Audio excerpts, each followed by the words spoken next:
Hello po sa inyong lahat mga Bitcoin traders at investors. Meron na naman po tayong bagong usapin dito. At ang tanong natin ngayon ay mahina na po ang accumulation. Kaya kaya ba nitong ibagsak si Bitcoin sa mababang presyo na $50,000? Kaya sa bino na ito, ayan po ang siyang ating pag-uusapan kung bakit nagiging mabagal ang accumulation at ano po ang epekto nito sa presyo na Bitcoin at kung ano po ang maaring kahinatnan ng market sa mga susunod na linggo. Ayan, bago po tayo magpatuloy ay pakibasa na lamang po ang disclaimer dito sa ibaba ng ating screen. Ayan, sa kasalukuyan ang presyo po ni Bitcoin ay naglalaro sa $81,442.35. Bagyang bumaba po siya ng 0.4% mula sa nakaraang presyo nito. Sa loob po ng huling 24 oras, si Bitcoin ay naglaro po sa pagitan ng $76,784.16 at saka $83,690.44. Kaya masasabi nating walang malinaw na direksyon ang galaw ng market sa ngayon. Pero ano nga bang ibig sabihin nito? Ibig sabihin ay wala pong matibay na buying pressure mula sa malalaking investors o tinatawag po nating institutional buyers.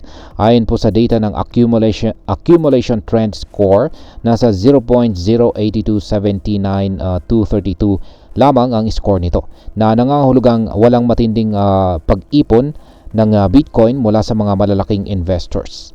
Ang kawalan po ng ganitong suporta ay nagpapahiwatig ng posibilidad ng price instability o pag-urong ng presyo sa mga susunod na linggo. Noong lumampas po si Bitcoin sa $50,000 papuntang $90,000, napansin nating malakas ang pagbili or buying accumulation mula sa mga investors.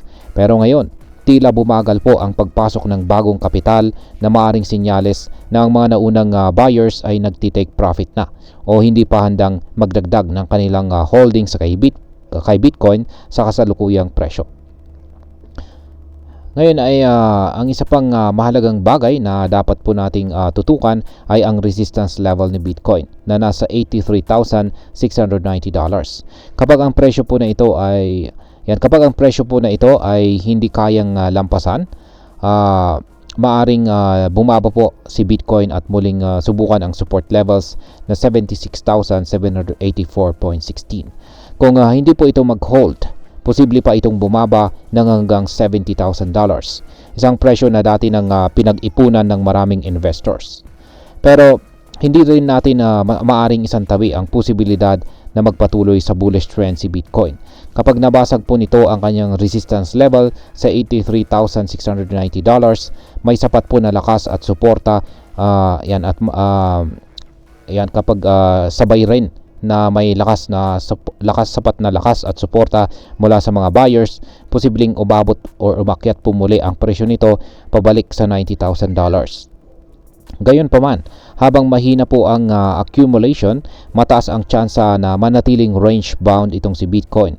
Ibig pong sabihin ay maglalaro lang ito sa isang tiyak na presyo nang hindi po agad nagkakaroon ng breakout o pagtaas ng presyo.